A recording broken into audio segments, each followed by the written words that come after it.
The richest men of all time. Throughout history, money has been the sole ruler in this world, and these men did everything to get it.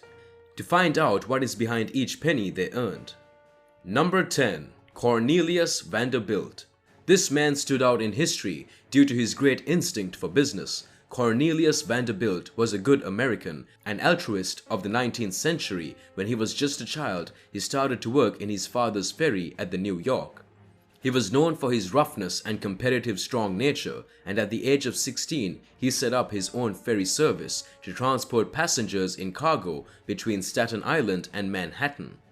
Due to the enthusiasm he showed in his undertaking, he got the nickname Commodore Vanderbilt, eventually built the biggest shipping empire in the world.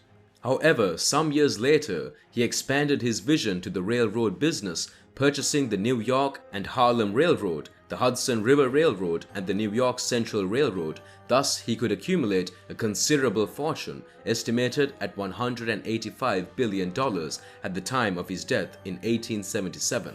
Number 9. Henry Ford. Henry's first job was in his parents' farm. However, spending his life feeding and milking cows wasn't his thing. Therefore, in 1879, he went to Detroit to take an apprenticeship as a machinist, even though the first two automobile companies he invested in didn't reach his goals. For never giving up on his ideal of providing the best affordable cars for everyone, and Henry Ford was finally successful with his third project by establishing the Ford Motor Company in 1903. When he introduced his famous Model T, costing just $825, only his company shook up the American industry. Selling this model was a categorical success. For 20 years, he sold over 15 million cars, and his net worth was $199 billion while living, and nowadays his company is the second leading automobile company in the United States. Number 8. Muammar Gaddafi. This soldier, politician and dictator from Libya built up his immense fortune, not because of his hard work, but the oppression and terror he caused in Libya for 42 years. Gaddafi belonged to a nomadic herder's family from the Bedouin tribe called Al-Qaddafi in the desert of Sirte in Tripolitania. At age 27, he rose to power, Baish leader of the September 1st revolution in 1969. Muammar became one of the worst dictators in history pretty soon, and due to his evilness and acts of terrorism all over the world. To exercise his control over government was marked with human rights violations, tortures and destruction of his opponents. Host Muammar Gaddafi's death in 2011. It is known that his net worth was $200 billion and about $70 billion were confiscated in cash from his foreign bank accounts and real estates. Number 7. William I. Due to his great power in dominance, he was known as William the Conqueror, as well as William the Bastard, since he was the son of the unmarried Duke of Normandy, Robert I, and his concubine. The fact was a problem for him when he succeeded his father at age 10, having to survive several attacks along his first years as Duke. Most of his income came from ducal lands, turnpikes, and some taxes. It's thought Edward, the Confessor King of England, who had any descendant, promised William the crown. However, on his deathbed, he named Harold Godwinson as King of England. William claimed the throne and invaded England in September 1066, defeating Harold in the Battle of Hastings. He was crowned as king on Christmas Day of 1066 in London and left the amount of $229.5 billion to his children at his death. Number 6. Mir Osman Ali Khan. If you love diamonds, this is your favorite fat cat. He was the Nizam or ruler of Hyderabad from 1911 till the principality was taken over by India. This state was the only diamond supplier to the global market of the 18th century. Osman Ali Khan accumulated his wealth thanks to the mining royalties and profits from his properties. He had a personal collection of gold with a value over $100 million and more than $400 million in jewels, among which the most remarkable is the fabled diamond Jacob, whose value today is $95 million. It was said he used this diamond as a paperweight in his office. Another example of his fortune was the diamonds he gave to Queen Elizabeth as a wedding present in 1947. The most exceptional ones were a tiara and an amazing diamond necklace which is known as the Nizam of Hyderabad necklace. The fortune this ruler had was estimated at $230 billion. Number 5. Tsar Nicholas II. Everybody remembers him for being the last Russian emperor and his tragic end. Nikolai Alexandrovich Romanov took the Russian throne in 1894. Unfortunately, during his reign, Russia faced a military and financial collapse in 1918. After having abdicated, he and his family were placed under house arrest and executed by the Bolsheviks throughout his life. The Tsar had been amassing riches. He inherited the Imperial Russian yacht Standard. That was one of the most gorgeous yachts of its time. His jewel collection was one of the most expensive ever.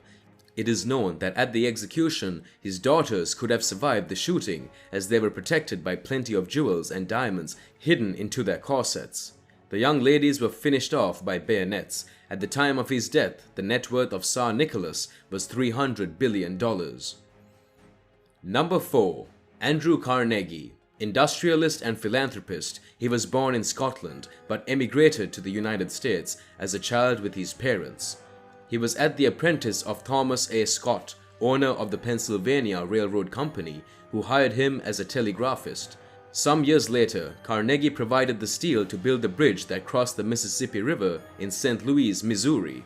Due to the success he achieved by building the bridge, his business, the Carnegie Steel Company, became one of the biggest and most profitable ones all over the world. Carnegie made a large fortune by selling his company in today's value of $310 billion. Carnegie spent the rest of his life retired from the business world and dedicated to philanthropy. Number 3. John D. Rockefeller.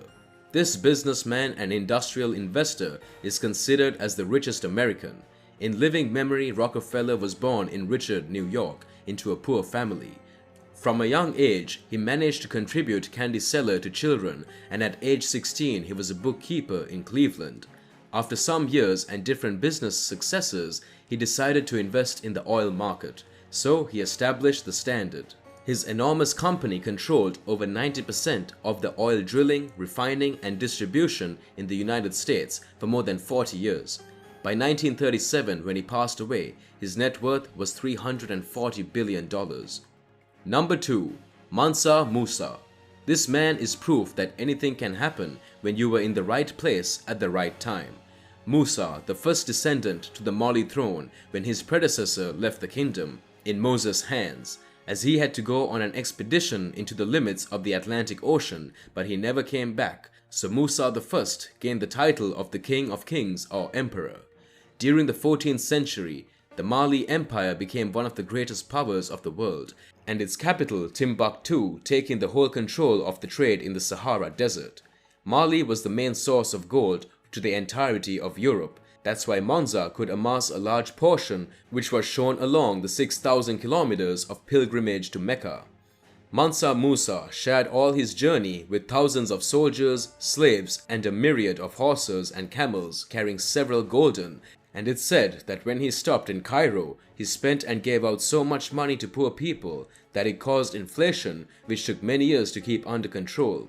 In today's value, his wealth is worth about $440 billion. Number 1. Jacob Fugger. Taking the first place of this top list, it's coming from Germany. This merchant, miner, and banker, who was also known as Fugger the Rich due to his successful businesses. Jacob was born into a trading family, the Fugger of Augsburg, in 1459. This wily man negotiated mining rights in return for his loans, subsidized wars, and even king's elections. Fugger financed the Roman Emperor and even the Pope, although the Catholic Church considered paying interest as a sin. Fugger convinced Pope Leon X, a client of his, to abolish that prohibition so an annual interest of 5% could be offered to clients who deposited their money into his bank in Augsburg. And not only that, but Fugger and his family established a copper monopoly in the European market. Jacob's fortune is estimated in today's value at $465 billion. That's a lot of money. That amount makes him the richest person of all time.